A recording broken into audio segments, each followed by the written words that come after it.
bahwa sampahnya Bapak Ibu ini sebenarnya Bapak Ibu yang bayar, tidak pemerintah, karena dananya juga dari pemerintah juga digunakan untuk yang lain.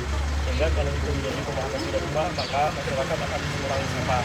Teknologinya sudah banyak, dari pengkomposan, bagaimana cara komposnya, bagaimana cara melakukan.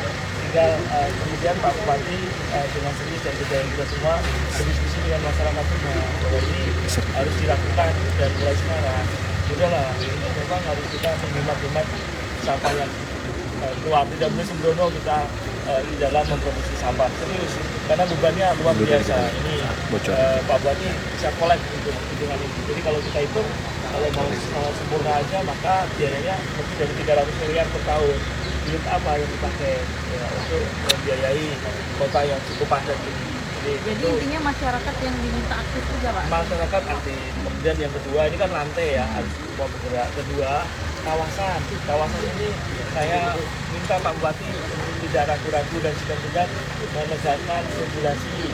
Kawasan itu semisal kampus, kemudian pasar, kemudian perumahan, kemudian hotel, restoran, dan kafe. Itu wajib untuk menangani sampahnya sendiri. Kalau itu bisa ditangani, bisa hampir 15% sampah Banjarmasin kita selesaikan.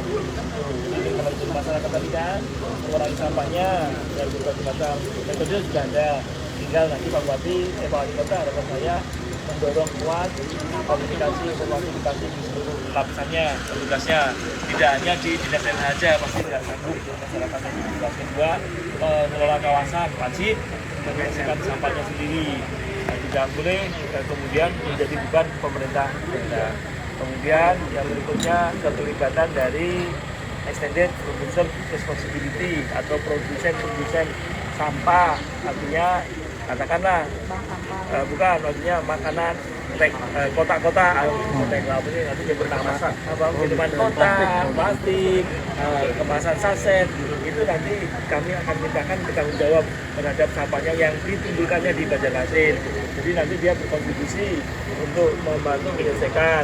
Paling tidak dia harus menjadi off-taker atau pembeli dari karton-karton, dari plastik-plastik dan sebagainya yang dia jual di sini gitu, termasuk retail tadi Pak Wali Kota nggak usah ragu-ragu, ada mats yang itu yang kecil-kecil itu ya memang harus tanggung jawab di dalam penanganan sampahnya. Kemudian setelah itu tentu keterlibatan dari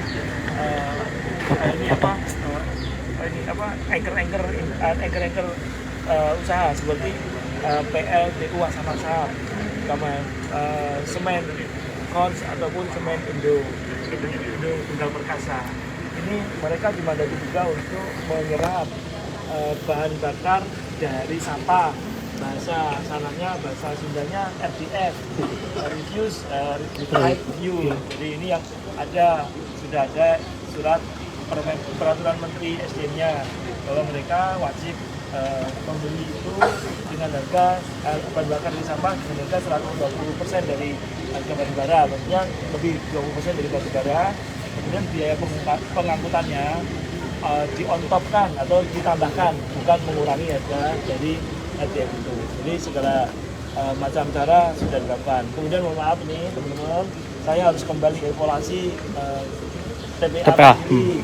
Kemarin waktu pendalaman awal data-data itu tidak komplit ya. Jadi data yang ada hari ini bahwa TPA ini dibangun tahun 97 oleh World Bank melalui programnya.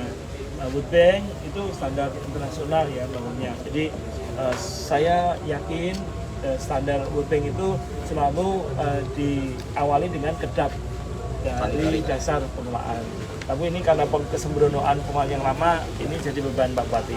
Sehingga saya Pak Wali Kota, jadi saya minta evaluasi. Kalau memang ada sel yang bisa digunakan, kita bisa pertimbangkan untuk digunakan dengan catatan ini harus dihentikan yang open dumpingnya. Kemudian yang masuk sel hanya boleh residu, sehingga di situ harus ada pengelolaannya. Nanti mandat-mandat teknis akan kami berikan ya. Jangan berarti bersenang hati enggak. Kalau ternyata kajiannya tidak bukan, ya saya tutup kembali. Ini saya mau data Iya, detailnya betul. supaya kerusakan lingkungannya nggak parah. Ini kan kenapa tampak di muka parah? Karena udah melampaui tanggul-tanggul itu loh Pak Wali Kota yang dikelola Pak pimpinannya dulu sampah itu agak sembrono sehingga sampahnya itu jatuh ke tempat yang tidak seharusnya. Ya, Berapa lama Pak evaluasi itu Pak?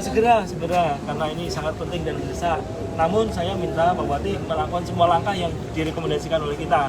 Nanti ada 2 surat yang kami berikan kepada Pak Bupati, tapi ini tidak hanya Banjarmasin ya, se-Indonesia. Surat pertama, paksaan pemerintah untuk menghentikan open dumping, praktik open dumping atau penutupan TPA. Pada TPA yang seperti Banjarmasin ini, pada daerah lain, saya nggak nyebut nama kotanya, takut nanti ribut. Di satu kota di Jawa Tengah juga di tengah-tengah tambak dia bikin, itu juga kami hentikan tutup TPA-nya, kemudian kami akan menyelidiki untuk proses lebih lanjut. Jadi ada 2 surat, pertama surat penghentian aktivitas open dumping, termasuk Wali Kota Banjarmasin. Rasanya di sini ada 6 yang kena surat kami. Kemudian yang kedua arahan kepada Bupati untuk melakukan tata kelola. Jadi dua-duanya dalam bentuk keputusan Menteri Lingkungan Hidup. Jadi dua-duanya berkonsekuensi hukum. Jadi ini yang akan dilakukan dan akan kami pantau semuanya. Ada 343 yang akan kami pantau maraton. Karena Bapak Presiden ingin masalah sampah ini benar-benar tuntas. Dari segi teknologi kami akan terapkan, dari sisi tata laksana kami terapkan, dari paksaan pemerintah kami terapkan, penegakan hukum kami terapkan, juga nanti dari komunikasi, informasi dan edukasi juga diterapkan. Tetapi yang ini nanti dari mungkin Pak Mendagri ya, kemarin sudah bicara dengan Pak Mendagri sama Pak Menteri Disdagmen sama Disdikti. Jadi itu sudah kita susun semuanya. Mudah-mudahan di kabinet ini masalah sampah bisa kita selesaikan. Ya, oke ya. Pak, artinya kalau setelah dievaluasi apakah bisa beroperasi lagi? Ya, tapi ingat ya, ada catatannya ya, tidak berarti numpuk sampah. Operasi maksudnya digunakan secara terbatas. Ya, Sebagai tempat. Iya, tempat pengolahan sampah. Jadi nanti sampah yang datang itu memang harus ada. Udahlah, nggak usah bangunan yang mewah-mewah dulu, pakai tenda tenda itu bisa 2 tahun kok. Jadi dipilah biar cepat. Nah, residunya yang boleh ditumpuk dan ditutupi tanah lagi. Secara apa? Ada aturan teknisnya ya. Nanti teman-teman PU akan ngawal kita karena kewenangan teknis ada di dia. Oke ya. Terima kasih Pak. Ya, Sobat Bipos, tadi keterangan dari Menteri Lingkungan Hidup Hanif Faisal Nuropik setelah melakukan pertemuan dengan Wali Kota Banjarmasin dan Wakil Wali Kota Banjarmasin di UPT TPA Basiri. Nampak juga tadi ada Bupati Barito Kuala Haji Bahrul Ilmi ya, ikut dalam pertemuan di UPT TPA Basiri. Hanif tadi menyampaikan bahwa pihaknya akan melakukan evaluasi TPA Basiri ya. Nah, ini rombongan sudah beranjak dari TPA dan dijadwalkan akan menuju salah satu pasar di kota Banjarmasin.